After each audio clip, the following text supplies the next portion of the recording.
오늘 우리에게 주시는 하나님의 말씀은 시편 38편입니다. 시편 38편 1절부터 22절까지 말씀입니다. 구약성경 829면입니다. 시편 38편 1절부터 마지막 절까지 말씀을 저와 여러분들이 한 절씩 교독하겠습니다. 여호와여, 주의 노하심으로 나를 책망하지 마시고 주의 분노하심으로 나를 징계하지 마소서. 주의 화살이 나를 찌르고 주의 손이 나를 심히 누르시나이다. 주의 진노로 말미암아 내 살에 성한 곳이 없사오며 나의 죄로 말미암아 내 뼈에 평안함이 없나이다. 내 죄악이 내 머리에 넘쳐서 무거운 짐 같으니 내가 감당할 수 없나이다. 내 상처가 썩어 악취가 나오니 내가 우매한 까닭이로소이다. 내가 아프고 심히 구부러졌으며 종일토록 슬픔 중에 다니나이다. 내 허리에 열기가 가득하고 내 살에 성한 곳이 없나이다. 내가 피곤하고 심히 상하였음에 마음이 불안하여 신음하나이다. 주여, 나의 모든 소원이 주 앞에 있사오며 나의 탄식이 주 앞에 감추이지 아니하나이다. 내 심장이 뛰고 내 기력이 쇠하여 내 눈의 빛도 나를 떠났나이다. 내가 사랑하는 자와 내 친구들이 내 상처를 멀리하고 내 친척들도 멀리 섰나이다. 내 생명을 찾는 자가 올무를 놓고 나를 해하려는 자가 괴악한 일을 바라여 종일토록 음모를 꾸미오나. 나는 못 듣는 자 같이 듣지 아니하고 말 못하는 자와 같이 입을 열지 아니하오니 나는 듣지 못하는 자 같아서 내 입에는 반박할 말이 없나이다. 여호와여, 내가 주를 바라싸우니 내 주 하나님이 내게 응답하시리이다. 내가 말하기를 두렵건대 그들이 나 때문에 기뻐하며 내가 실족할 때에 나를 향하여 스스로 교만할까 하였나이다. 내가 넘어지게 되었고 나의 근심이 항상 내 앞에 있사오니 내 죄악을 아뢰고 내 죄를 슬퍼함이니이다. 내 원수가 활발하며 강하고 부당하게 나를 미워하는 자가 많으며 또 악으로 선을 대신하는 자들이 내가 선을 따른다는 것 때문에 나를 대적하나이다. 여호와여, 나를 버리지 마소서. 나의 하나님이여, 나를 멀리하지 마소서. 속히 나를 도우소서. 주 나의 구원이시여. 아멘. 어제는 제가 말씀을 시작하면서 고난이 유익이라 하는 말씀을 드렸습니다. 그리고 실제적인 증거로 어제 우리가 읽었던 예레미야 말씀에서 고난 중에 유익 얻은 여러 사람들을 보았습니다. 그 가운데는 빈민으로 살다가 다시 땅을 얻고 농사를 짓는 사람도 있었고요. 또 이방인이지만 구원함을 얻게 된, 또 하나님의 약속을 받게 된 에벤멜렉이라고 하는 사람도 있었고요. 무엇보다 예레미야 선지자가 이제 여러 가지 어려움 가운데 하나님의 말씀을 전하다가 이 전쟁 중에도 일단은 이제 해방되는 은혜를 이제 누리는 것을 우리가 보았습니다. 이렇게 이제 고난은 우리에게 유익을 가져다 준다라고 하는 건 이제 여러 가지 증거와 증인들을 찾을 수가 있는데, 그럼에도 불구하고 고난이 과연 쉬운가라고 하는 질문을 하게 되면 이제 쉽지 않다는 생각을 하게 됩니다. 더구나 이 고난 가운데 어려움이 해결된 다음에도 이제 우리에게는 풀리지 않는 문제가 몇 가지가 남아 있습니다. 예를 들면 성경에서 가장 큰 고난을 당한 사람을 꼽으라고 하면 욥일 가능성이 많은데요. 이 욥은 가진 모든 것들을 다 하루아침에 잃어버렸습니다. 뭐 가족뿐만이 아니라 재산도 잃고 본인의 건강까지 잃어버려서 이제 정말 남은 것이 없다고 할 만큼의 이제 고난을 겪게 됩니다. 물론 그도 고난 가운데 얻게 된 유익은 있습니다. 먼저는 일단 하나님을 다시 만나는 은혜이지요. 귀로만 듣던 하나님을 눈으로 뵙게 되었나이다라고 고백하는 그의 고백을 통하여서 그는 이제 새롭게 하나님을 이해하고 받아들이는 은혜를 누리게 되고, 또 삶에 필요한 것도 다시 다 회복을 하게 됩니다. 재산으로부터 건강, 그리고 자녀에 이르기까지 모든 것들을 다 되찾는 은혜를 누리게 됩니다.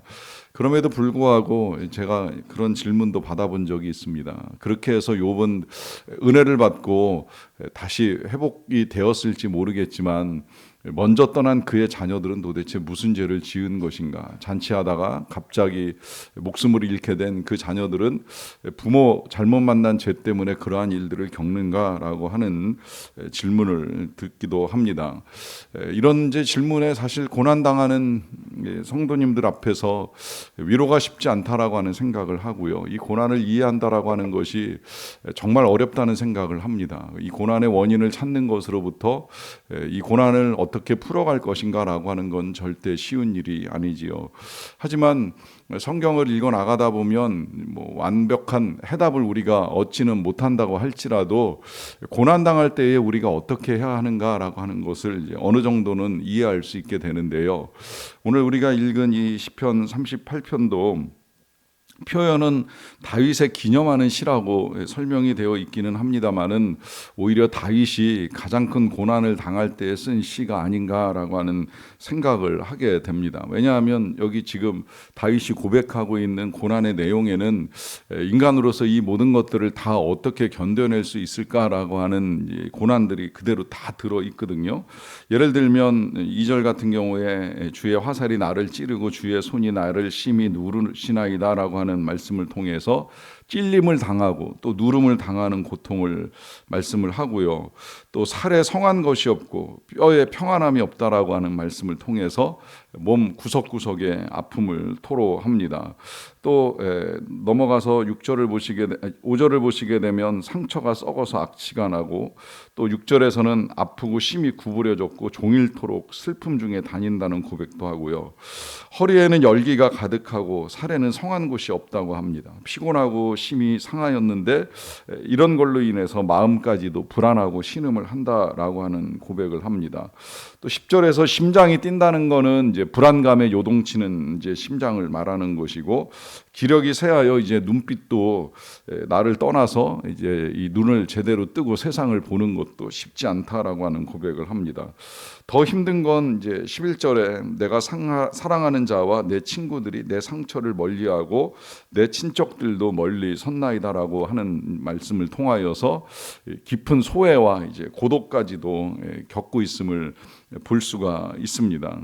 여기에 이제 뭐 생명을 찾아 올무를 놓는 사람들, 계약한 말을 하는 사람들까지 이제 다 열거하자면 그야말로 어느 한 부분도 위로도 평안도 없는 이제 그런 고난이라고 할 수가 있겠는데요. 문제는 이제 이 고난이 어디에서 어떻게 왜 임하느냐라고 하는 질문을 하게 될 때에 시작할 때에는 얼핏 보면 이게 지금 하나님 때문에 이런 일을 겪는가라고 하는 생각을 하게 됩니다.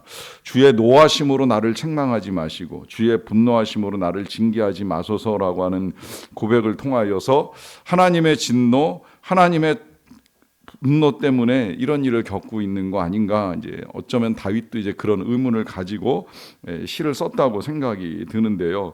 뭐 그 뒤에도 주의 화살, 주의 손 이제 이런 표현들을 통해서 하나님으로 말미암아 내가 이런 고통을 겪는 것 같다라고 하는 표현을 숨기지는 않아요. 그런데 잘 들여다보시면 이제 그렇게 시작된 이 시가 자신이 겪는 일을 쭉 써내려 가다가 중간에 이제 이런 고백을 하지요. 4절에 보시면 내 죄악이 내 머리에 넘쳐서 무거운 짐 같으니 내가 감당할 수 없나이다 라고 하는 고백을 합니다. 그러니까 결국 이 원인이 하나님께만 있는 것이 아니라 내 죄악으로 말미암아 일어나는 일이라는 사실도 숨기지 않아요. 뭐 3절에서도 그런 고백해요. 나의 죄로 말미암아 내 뼈에 평안함이 없나이다. 그러니까 하나님으로부터 찔리고 책망을 받는 것 같지만 실상은 내 죄도 적진 않았다는 사실을 인정을 하게 되는 것이죠. 저는 이 부분도 어떻게 보면 우리가 이제 고난 가운데 얻게 되는 유익이라고 생각을 합니다.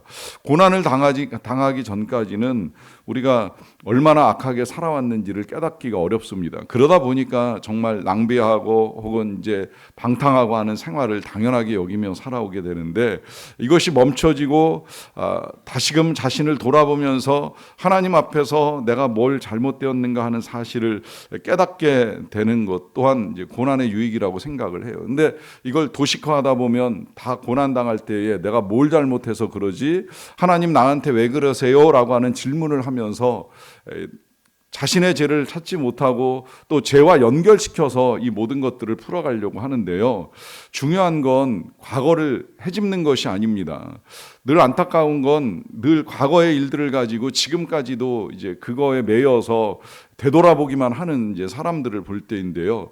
물론 반성도 필요하고 뭐 다시 정화도 해야 되는 일들이 있어야 된다는 사실을 부정하지는 않아요. 그렇지만 중요한 건 과거에 매여 있는 것이 아닙니다. 앞으로 어떻게 할 것인가. 저는 이 모든 것들이 그리스도인의 삶이고 또 이 나라의 통치도 저는 그렇게 되어야 한다고 생각을 해요. 늘 옛날 것 가지고 따지다 보면 이전 것을 지나가게 하신 하나님의 은혜는 사라지게 되고 새로운 피조물로 새로운 삶을 또 새로운 세상을 만들어가는데 실패할 가능성이 많기 때문입니다. 그러하기 때문에 이제 중요한 건 이 원인이 누구로부터 어떻게 비롯되었든지 앞으로 이것을 어떻게 풀어갈 것이냐라고 하는 것이 중요한데, 다윗은 기가 막히게도 이제 오늘 우리에게 그것을 푸는 원리를 우리에게 가르쳐 줍니다. 그것은 이 다윗이 이런 상황 속에서 이제 하나님께 기도하는 모습을 보여주는데요. 그 기도의 첫 번째는 18절에 이렇게 나타납니다. 내 죄악을 아뢰고 내 죄를 슬퍼함이니이다 라고 하는 고백입니다. 그러니까 다윗은 이런 고난 가운데서도 이제 하나님 앞에 죄를 아뢰고 죄를 슬퍼하는 이 회개부터 이제 시작하는 모습을 우리에게 보여주지요. 그리고 이렇게 이제 시작된 그의 기도는 그냥 회개하고 끝나는 것이 아니라 그야말로 이제 앞으로 어떻게 할 것인가에 대한 이제 자신의 생각도 하나님께 고백을 하는데요. 그것이 20절을 보시게 되면 또 악으로 선을 대신하는 자들이 내가 선을 따른다는 것 때문에 나를 대적하나이다 라고 하는 고백을 하는데, 여기서 이제 다윗은 자신이 선을 따르겠다고 어떤 상황 속에서도 선한 일을 이루어 가겠다라고 하는 고백을 합니다. 그렇게 선한 것들을 이루어가는 과정 중에 뭐 악인들의 조롱이 있고 또 악인들의 대적이 있다고 할지라도 그것 때문에 선을 포기하지 아니하고 오히려 더 선을 행하고자 하는 이 고백을 통하여서 회개가 단순히 죄를 뉘우치는 것으로 끝나는 것이 아니라 자신의 삶을 바꾸는 것까지 이루어 가겠노라고 하는 고백으로 연결되는 모습을 볼 수가 있습니다. 그리고 이제 이런 모든 것들 가운데 가장 중요한 건 이런 상황 속에서 다윗은 하나님께 기도를 드립니다. 그 가장 간절한 간구가 마지막 21, 22절에 들어있는데요.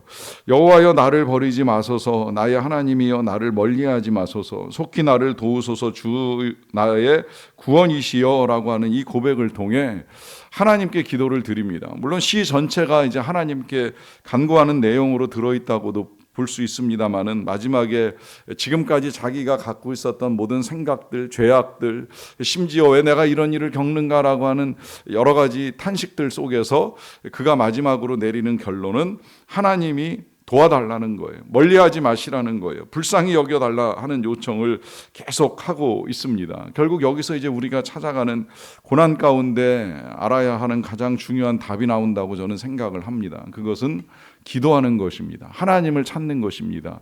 회개를 통하여 하나님을 찾기도 하고 또 기도하며 하나님께 나아가기도 합니다. 그러는 가운데에 이 기도가 하면서 이제 그가 가지고 있는 믿음을 볼 수 있는 한 구절이 더 있는데요. 15절입니다. 여호와여 내가 주를 바라사오니 내 주 하나님이 내게 응답하시리이다 라고 하는 고백인데요. 이런 모든 상황 속에서 결국 다윗은 하나님을 바라고 또 하나님께 기도하면서 하나님이 응답하실 것에 대한 기대와 소망을 가지고 나아가는 모습을 보여줍니다. 이런 다윗의 상황, 그리고 이 상황에 따른 그 기도가 뭐 본문 안에서는 이제 어떻게 응답이 되었는지는 몰라요. 어떤 다윗의 시를 읽다 보면 그의 상황을 하나님께 아랠 뿐만 아니라 그런 상황을 아뢰고 난 다음에 하나님이 이루신 이제 응답에 대해서도 표현하는 내용들을 우리가 볼 수 있는 시들이 있는데요. 오늘 시에서는 그가 고난당하고 기도하는 것까지는 이제 하나님께 말씀을 드리지만 이 기도 내지는 시의 결과로 어떤 일을 경험했는지에 대한 찬송은 전혀 이제 볼 수가 없습니다. 하지만 우리는 이미 이제 여러 차례 다윗의 생애에 대한 이야기를 들었고요. 제가 얼마 전에도 시편을 보면서 그런 말씀을 드렸습니다. 다윗은 고난 가운데 인생이 끝나지 않았습니다. 전쟁터에서 죽지도 않았고 아들에게 칼 맞아 죽지도 않았어요. 그는 사울에게도 찔려 죽지 아니하였고 그는 하나님의 은혜 가운데 살 만큼 인생을 살다가 침상에서 유언을 남기고 평안하게 인생을 마감합니다. 결국 그의 인생은 고난 겪다가 고난으로 끝낸 인생이 아니라 하나님께서 회복시켜 주시고 채워주시는 은혜를 경험하고 나서 일생을 마감하게 되는 것을 볼 수 있습니다. 그리고 그의 일생이 어떻게 마감이 되었든지 또 그렇게 끝난 일생이 아니지요. 그는 지금도 살아서 우리에게 시편과 또 성경의 역사를 통해서 믿는 사람들이 어떻게 살아가야 하는지에 대한 아주 웅장한 설교를 우리에게 해주고 있습니다. 그러하기에 우리의 고난 중에도 우리가 낙심하지 말아야 될 것은 그와 같은 은혜를 베풀어 주시는 하나님이 영원토록 살아계시다는 사실입니다. 그러하기에 어떤 고난 속에서도 하나님을 찾으시고 기도하시고 그 고난 가운데 베푸시는 하나님의 놀라운 은혜와 응답의 역사를 경험할 수 있는 저와 여러분들의 믿음 다 되시기를 간절히 축원합니다. 기도하겠습니다. 하나님 아버지 감사합니다.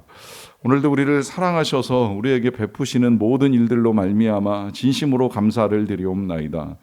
무엇보다 고난을 유익으로 바꾸시는 하나님, 우리가 여러 가지 고난을 당하면서 다시 하나님 앞에 나아가게 하여 주셔서 감사합니다. 우리가 고난 가운데 하나님을 원망하지 아니하고 오히려 하나님을 찾는 믿음을 주셔서 감사합니다.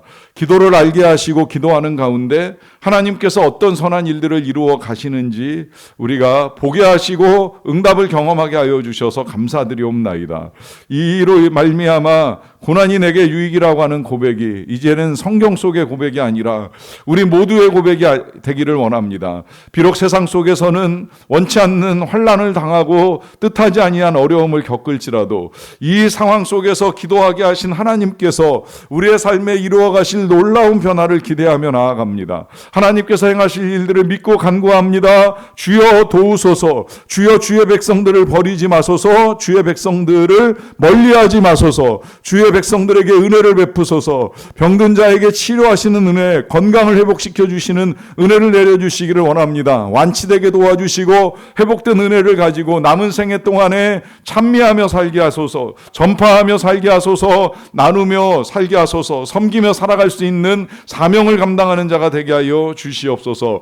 멈췄던 일상이 회복되는 은혜가 나타나게 되기를 원합니다. 다시 길을 열어주시고 만남의 은혜를 더하여 주시고 회복시키시고 채우시고 넘치도록 부으시는 은혜를 경험하며 나아갈 수 있도록 도와주시옵소서. 한때의 상실과 손해가 있었을지는 모르겠지만 그보다도 더 큰 은혜를 베푸시는 하나님의 놀라운 능력과 사랑이 있다는 사실을 믿고 경험하며 나아갈 수 있도록 도와주시옵소서. 여러 가지 상처와 아픔이 많이 있사옵나이다. 하나님 이로 말미암아 마음이 찢어지고 고통을 당할지라도 다시 용서할 수 있는 용기를 주시고 그 용서로 말미암아 회복시켜 주시고 또 거룩하게 하시는 하나님의 은혜를 누릴 수 있도록 도와주시옵소서. 행여라도 미움에 매여 살아가는 것을 당연하게 여기지 않도록 도와주시고 우리가 하나님께로부터 큰 은혜와 자비와 용서를 힘입었기에 우리도 주님을 닮은 모습으로 용서를 통하여 아름다운 회복을 이루어 갈 수 있도록 주님 도와주시옵소서. 이 나라에 국민적으로 겪고 있는 이 고난 가운데 하나님의 선하신 뜻이 이루어지기를 원합니다. 하나님의 선하신 뜻 가운데 모든 것들이 잘 진행이 되면서 상처 입은 국민들의 마음에 위로도 나타나게 도와주시고 또 무엇보다도 어려움 가운데 처해 있던 빈민들이 경제적으로 더 어려워지지 아니하고 오히려 회복함을 입는 하나님의 은혜의 역사들을 이루어 갈 수 있도록 도와주시옵소서. 열방에서 선교하시는 선교사님들의 고난을 헤아려 주시고 그 고난 가운데 비자가 갱신되고 거주가 연장되고 건강이 회복되고 사역이 활성화되고 많은 영혼들이 구원함을 입는 일들을 통해 주님께 기쁨을 드리고 열매 얻는 은혜를 누릴 수 있도록 도와주시옵소서. 감사드리옵고 예수님의 이름으로 기도하옵나이다. 아멘.